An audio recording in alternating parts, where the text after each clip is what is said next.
Imagine a modest, unremarkable automobile parked on a British street in 1963. Reasonable. Modest. It is simple to overlook. Imagine a man who would go on to race Ferraris at Le Mans designing this identical vehicle. Driven by an engine taken from an aeroplane fire pump. Constructed in a brand new plant 300 miles away from any automotive experts. Subtly but effectively undermined by a government decision made in a politician's office. These vehicles were produced in close to 500,000 units. In a significant European rally, a woman drove one to complete victory, defeating the men. For 3 years in a row, it was just unstoppable in circuit racing. It outperformed the vehicle it was attempting to outperform on the road. Nevertheless, it vanished by 1976. It was no longer built by the same manufacturer. It was no longer housed in the plant. And virtually no one discussed why for decades. This is the actual account of the Hillman Imp. I can assure you that you will be really surprised by some of what you are about to hear. Fact 1. 2 young engineers who had no business creating such an ambitious car. 2 young guys with an odd suggestion entered the technical director's office of the Roots Group in Coventry in 1955. The type of vehicles Roots was producing bored them. Their goal was to construct something unique. Something superior. Mike Parks was 24. Tim Fry was only 20 years old. Together, they informed the technical director that they could create the precise tiny automobile that the business required. Fry claims that the director merely gave them a look and said, "All right, get on with it." For a British family automobile of that era, what they drew up was truly revolutionary. An engine situated at the back. An all-aluminum construction that was more sophisticated, stronger, and lighter than anything being mass-produced in Britain at the time. Each of the 4 wheels has independent suspension. An exquisitely designed 4-speed gearbox with synchromesh on each gear. Something that, surprisingly, the Mini did not completely provide in its early years. Alec Isagones allegedly informed Coventry Climax that full synchromesh on all 4 gears was impossible for a car at this price when they were asked to license the engine design. Nevertheless, Parks and Fry took action. In 1963, the year the Imp debuted, Mike Parks departed Roots. At last, he had witnessed his vehicle come off the assembly line. Ferrari was his second employer. As a mechanic, no. As a development engineer and Formula One driver. He later triumphed at Sebring, Monza, and Spa. At the Italian Grand Prix, he won first place. At the French and Italian Grands Prix, he placed 3rd for the Scuderia.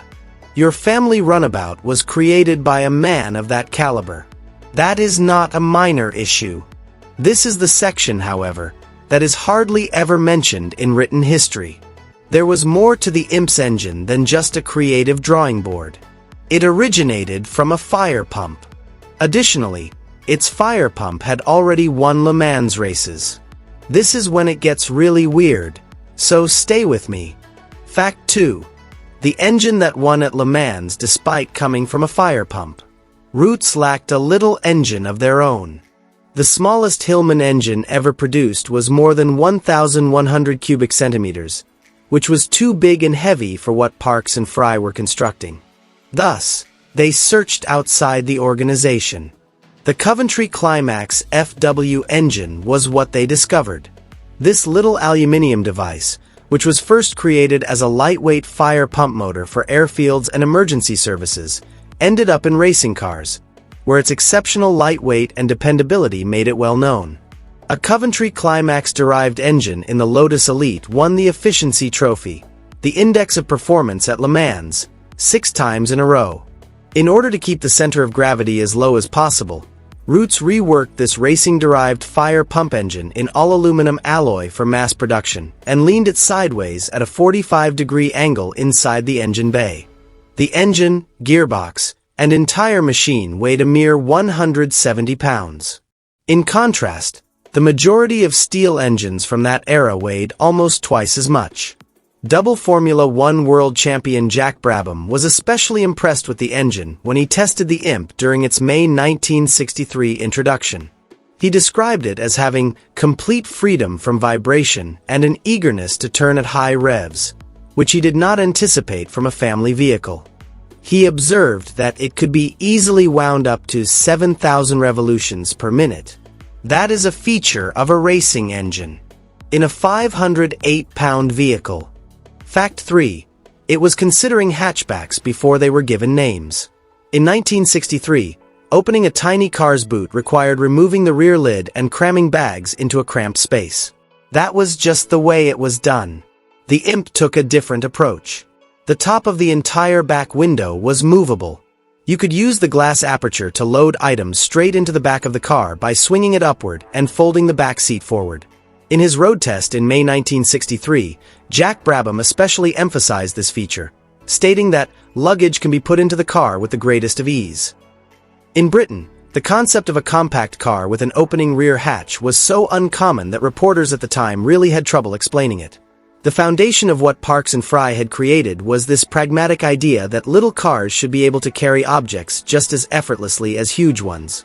A large car was not necessary for a typical family. They required a cunning one. From everything you've heard thus far, this compact car is truly outstanding. What caused it to vanish, then? The engineering has nothing to do with the solution.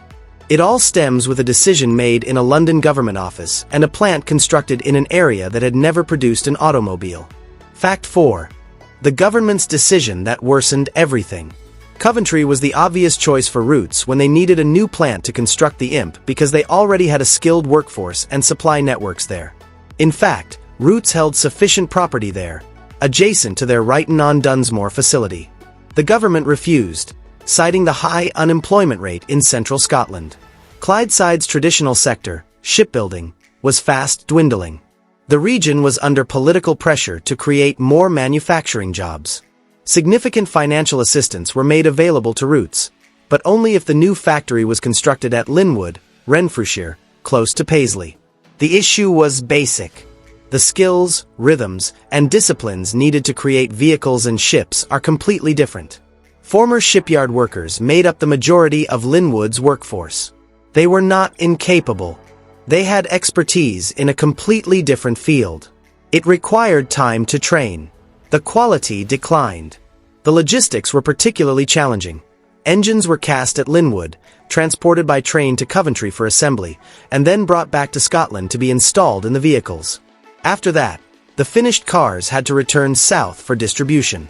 There were 31 distinct strikes during Linwood's first full year of production. The Scottish Daily Mail and other recent publications are the source of that number. 31. Within a year, parts ran out of time. Automobiles with defects were delivered to dealers. During that first year, the reputation for unreliability swiftly developed and persisted. Fact 5. The woman who completely won a significant rally. In April 1965, Rosemary Smith, an Irish driver, drove a Hillman Imp through 1,800 miles of European highways in 4 days of terrible weather. In the Netherlands, she was participating in the International Tulip Rally. She prevailed. Absolutely. Not the women's category. The whole rally. Beating both male and female teams from Ford and other large firms. In Ireland and Britain, the story made headlines. She received flowers and a handwritten message of congratulations from Richard Burton and Elizabeth Taylor, who were staying at the same hotel in Nordwijk. She received the Texaco Sportswoman of the Year award. The outcome inspired Rootes so much that they made a promotional movie about the vehicle, which Smith herself narrated. She remains the only female winner of the Tulip Rally to this day. At the age of 86, she passed away in December 2023. Her blue Hillman Imp rally vehicle led the funeral cortege through Sandyford village. For some, there was the significance of this small vehicle. It was as remarkable on the circuits. No other vehicle in its class could match it for 3 years in a row. And because of that little Imp, the man who drove it to 3 consecutive titles became the first person in British touring car history to accomplish something that had never been done before. Fact 6. 3 years of domination on British racetracks. A Hillman or Sunbeam Imp won every race in its class from the first round of the British Saloon Car Championship in 1970 until the fourth meeting in 1973. Not the majority of races. Every race. George Bevan entered Bill McGovern, the driver at the center of this run. In consecutive years, McGovern won the British Saloon Car Championship in 1970, 1971, and 1972. By doing this, he became the first driver in the championship's history to win 3 straight titles. Even now, the record is still on the books. On courses like Brands Hatch, Oulton Park, Silverstone, and Crystal Palace, the Imp triumphed. These weren't minor local occurrences. Work teams from Ford, Chevrolet, and Triumph competed in Britain's top touring car series. Additionally, there was just no competition in the under 1,000cc class. This was made possible by the lightweight, high-revving aluminium engine, balanced rear-engine handling, and reliable transmission that Parks and Fry had built in 1955. Away from Linwood's production quality issues, on a racecourse, the Imp fulfilled all of its promises. Fact 7. How one small car helped bring down a great British company. Rootes Group's financial predicament had gotten dire by the middle of the 1960s. The Imp project had required a significant investment. Millions had been spent on the Linwood facility alone. The corporation was losing money due to warranty claims. Sales were now declining annually after reaching a peak of slightly over 50,000 vehicles in 1964. 4 years after the Imp's debut, in 1967, Chrysler purchased the Rootes Group. The firm that had produced Hillman, Humber, Singer, and Sunbeam since before World War II, one of the most illustrious and ancient brands in British automotive, was acquired by Americans. According to reports, Chrysler didn't care much for the Imp. It was described as a damn poorly designed automobile, in an internal description that has since been widely cited. The engineering was not fairly evaluated. However, it was a reflection of how a big American company viewed a modest British automobile whose production issues they had inherited along with everything else. The Imp persisted until 1976. The production concluded quietly rather than with a celebration. For a few more years, the Linwood plant switched to different models before it also closed in 1981. About 6,000 jobs were lost when the facility shuttered. That plant had been the focal point of the town of Linwood. Everything had grown up in anticipation of a future in automobile manufacture, including schools, homes, and stores. That future never materialized. In 13 years, around 440,000 Hillman Imps were produced. More than enough to make a lasting impression. Not quite enough to keep the business that constructed them afloat. The Hillman Imp seems incomplete in some way. Not the engineering, which was thoughtful, astute, and ahead of its time in a number of ways. The tale of what might have been is what feels incomplete. Give it the Coventry plant it deserves, constructed by people who had worked in the automotive industry their entire careers. Give it enough time to mature properly before commercial pressure dictated the launch date. Give it a marketing budget commensurate with its aspirations and dealers who share its beliefs. You don't have a problematic and forgotten footnote in those circumstances. The Mini has a formidable competitor. People remember your car in the same way that they remember other icons. You have this instead. A vehicle designed by a Ferrari driver. That was driven by a fire pump engine. That in one of the most difficult rallies in Europe, a woman drove to complete victory. For 3 years in a row, that dominated British circuit racing. And because of judgments made in offices by individuals who have never driven a car, that quietly vanished from the roads.